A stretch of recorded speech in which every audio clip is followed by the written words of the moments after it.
Ég var að velta því fyrir mér af því ég hef aldrei haldið erindi í frakka, prófaði það núna, en svo ákvaði ég bara að tala mig til hita. En varðandi heitið á fyrirstunum, þá skýrist í erindinu hvað er átt við með fjölþættum vanda, en ég tek það fram í upphafi að hugtakið er notað á annan og miklu víðari hátt en að finna til dæmis í grábók sveitarfélagana og skýrslu nefndar samhæfða þjónustu við börn með alvarlegar þroska og geðraskanir.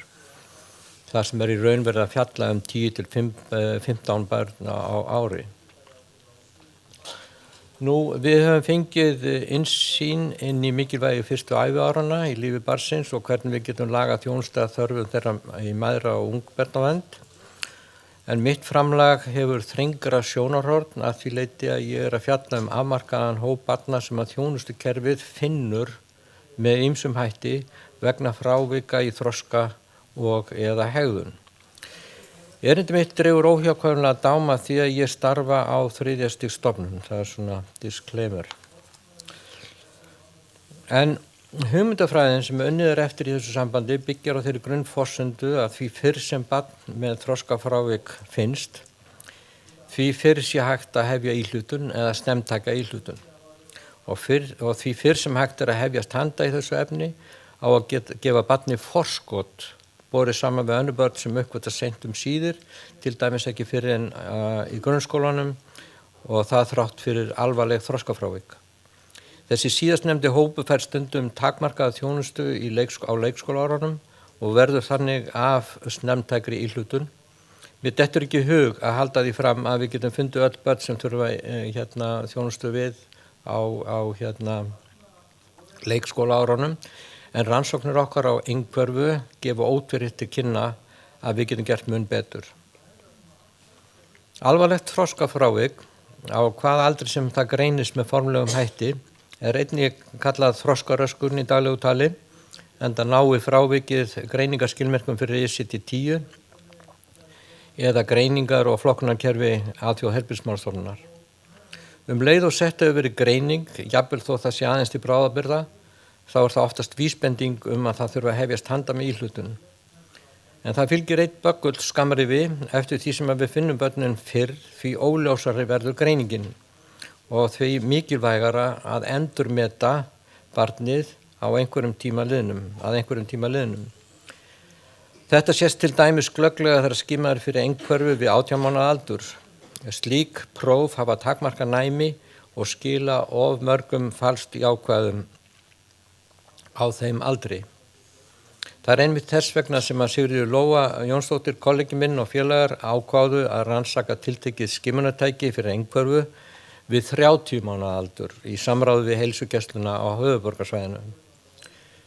En við vorum að tala greiningar eða nánar tiltekið snemmgreiningar vegna ungs aldursbarnanna. Og þá komum við að Essence skammstöfun Gilbergs sem á ensku er Early Symptomatic Syndromes Eliciting Neurodevelopmental Clinical Examinations. Með öðrum orðum er hér verið að vísa til frávika af ýmsum toga sem kalla á ákveðin viðbrögð í kerfinu, eða eins og þarna stendur klíníska skoðun eða athugun. Leið og Essence er kynntir sögunar er mikilvægt að átta sig á því að Essence er ekki ný greining, heldur frekar hugtak sem að felur í sér ákveðina afstöðu eða sjónarhorn til taugaþroska og til frávika í taugaþroska. Til gamans má geta þess að Gilberg og félagar halda fjölþjóðlega ráðstefnu Essence í apríl á næsta ári. Og það verður haldið í Gautaborg á heimavelli Gilbergs, en hér ætlum við bara að tæpa á aðalatriðum. Essence umfjöllun Gilbergs hvetur til þess að við takmörkum okkur ekki við þær áhyggjur af þroska og hegðun ungra barna sem er kveikjana tilvísun, eða það ráðist af því hvar í kerfinu foreldrar banka upp á, hvað er skoðað. Það er hvort foreldrar bera upp áhyggjur sínar við hjúkrunarfræðinga eða lækna í heilsugæslu, sjálfstætt starfandi sérfræðinga á stofu, kennara eða aðra. Til dæmis ef barnið hefur takmarkaða færni til máltjáningar að einskorða þá athugun ekki við málþroska. Ef við tökum dæmi af einhverfunni þá eru frávik í málþroska algengustu áhyggjur foreldra og það fyrsta sem þeir taka eftir þegar þeim finnst seinkun í málþroska orðin afgerandi.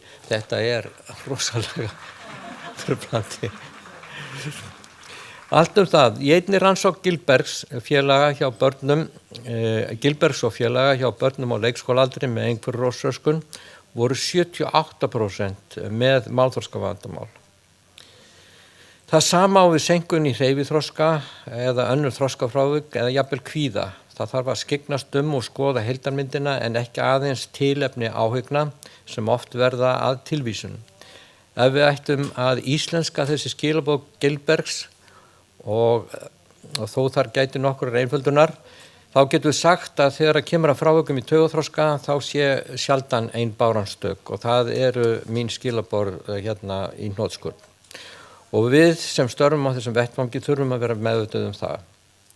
Að þessum formála slepptum þá skulum við fara aðeins meira á dýptina leið og við skoðum þjónustukerfið í við nánar.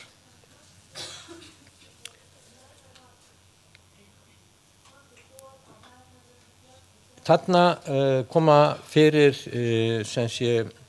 ýmsir áhættuþættir og orsakir sem að valda einhverjum afleiðingum, mismiklum á mismunandi tímum en heilin þarna í aðalhlutverki.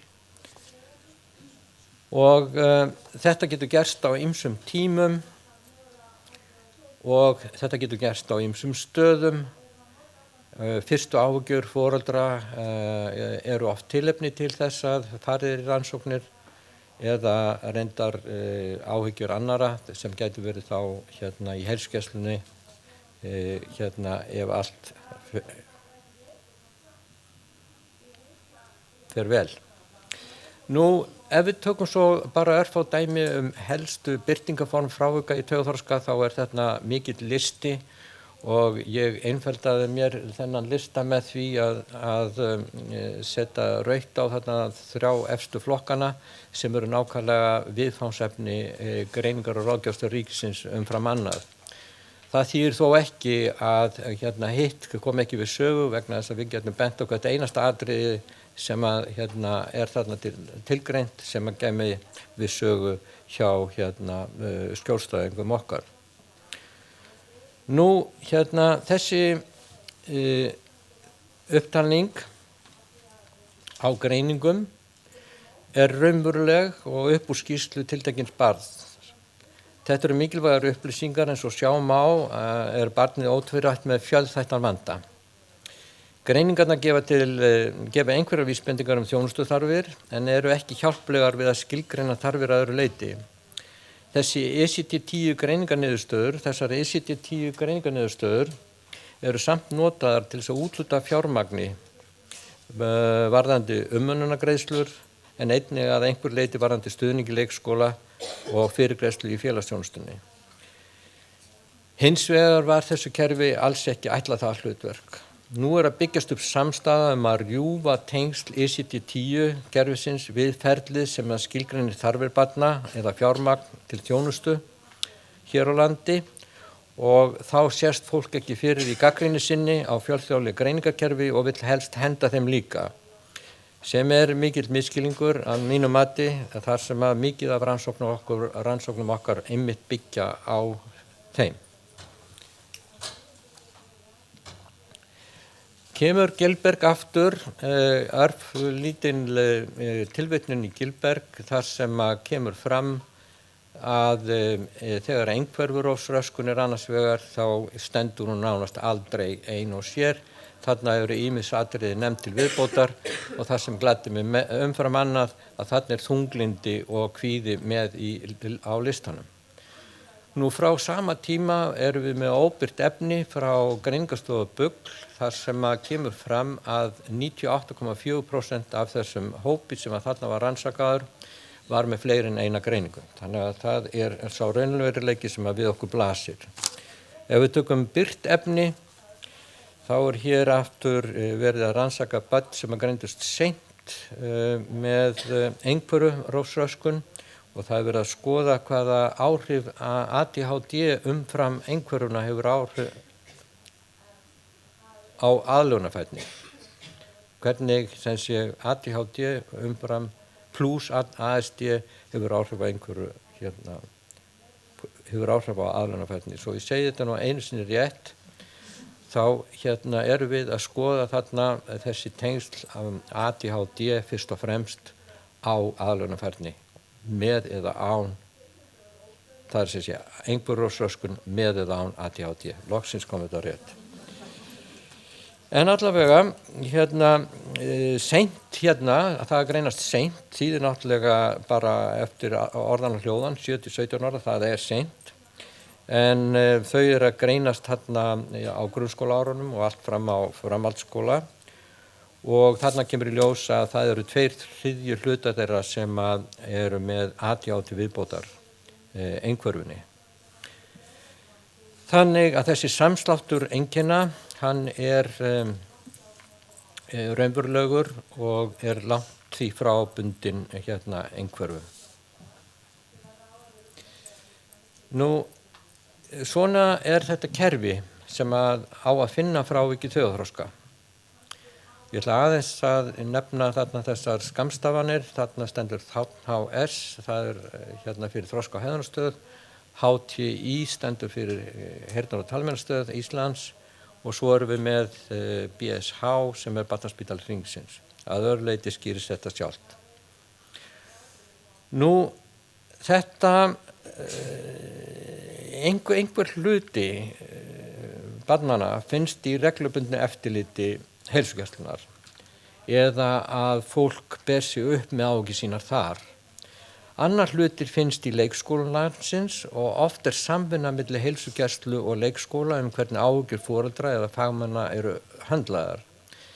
Síðan er vísað áfram á annað stigið og stundum dúkkar reyndar börn upp á öðru stiginu, til dæmis hjá sérfræðingum og stofu. Og af öðru þjónustustiginu er vísað áfram á 3. stigið, þar sem mesta sérhæfingin á að vera til staðar.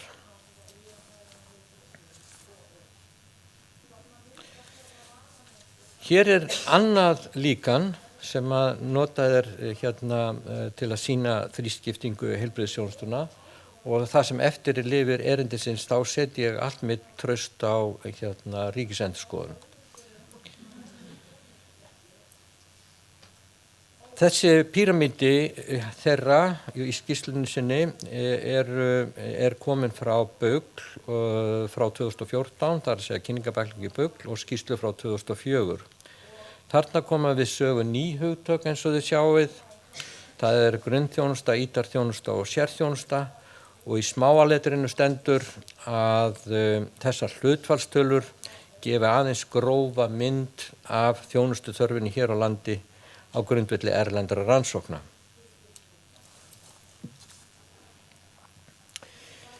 Ef við lítum aðeins nánar á 3. stigið, þá er skilgreint hverjir eiga að koma þar inn á forsendum alvarlegs geðheilsuvanda. Við vorum að tala raskanir taugaþroska áðan, en nú vorum við allt í einu farin að tala geðheilsuvanda. Raunverulega í mínum huga skiptir þetta ekki höfuðmáli. Það er geð eða tauga eða geð, það er svona ekki aðalatriði málsins. En á hinn bóginn er athyglisvert að skoða hvaða stofnanir eru tilgreindar í þessu sambandi og það er BUGL að sjálfsögðu og það er barna- og unglingageðteymi Sjúkrahúss Akureyrar og Greiningarstöð.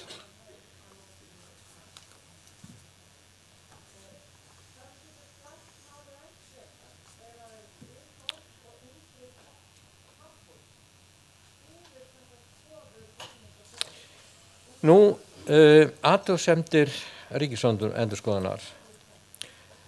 Eins og ég var að segja áðan og útlista áðan, þá er notkun þessara þjónustulíkana sem við erum búin að lýsa nokkuð vel.